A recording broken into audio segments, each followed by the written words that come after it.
Ibrahimpatnam municipality chairman ఎన్నిక ట్విస్ట్లు, suspense, థ్రిల్లర్ను తలపిస్తోంది.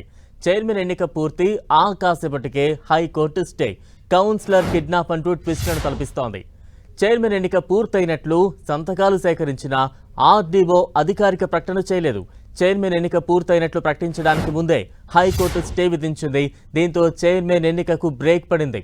19వ ward councillor ఆకుల యాదగిరిని ఎవరో కిడ్నాప్ చేశారని ఆయన కుమారుడు హేబియస్ కార్పస్ పిటిషన్ దాఖలు చేశారు. ఆ పిటిషన్పై విచారణ చేపట్టిన హైకోర్టు రేపు తమ ముందు యాదగిరిని హాజరుపరచాలంటూ ఆదేశాలు ఇచ్చింది. అప్పటి వరకు చైర్మన్ ఎన్నికపై స్టే విధించింది. అదే సమయంలో అనూహ్యంగా ఇవాళ కౌన్సిల్ సమావేశంలో యాదగిరి ప్రత్యక్షమయ్యారు. దీంతో మళ్లీ ఏం జరగనుందనే దానిపై ఉత్కంఠ నెలకొంది. మరోవైపు హైకోర్టు ఆదేశాల మేరకే Ibrahimpatnam municipality chairman, vice chairman ఎన్నిక వాయిదా వేశామని ఇబ్రహీంపట్నం ఆర్డీఓ అనంతరెడ్డి తెలిపారు.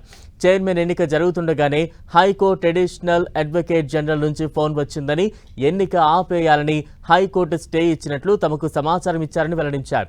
దీంతో చైర్మన్ ఎన్నిక ప్రక్రియ పూర్తయినా అధికారికంగా ప్రకటించలేదన్నారు. రేపు ఉదయం హైకోర్టు మళ్లీ ఎప్పుడు ఎన్నిక నిర్వహించాలని చెబితే అప్పుడు నిర్వహిస్తామన్నారు. అటు హైకోర్టు స్టేతో ఇబ్రహీంపట్నంలో మళ్లీ క్యాంపు పాలిటిక్స్ మొదలయ్యాయి. బీఆర్ఎస్ తమ కౌన్సిలర్లను క్యాంపుకు తరలించినట్టు తెలుస్తోంది.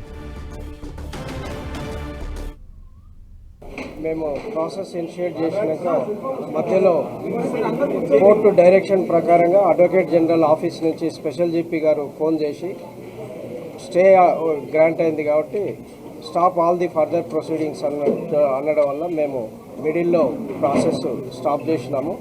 తర్వాత లంచ్ మోషన్లో మళ్ళీ సేమ్ పిటిషన్ మూవ్ చేయడం జరిగింది.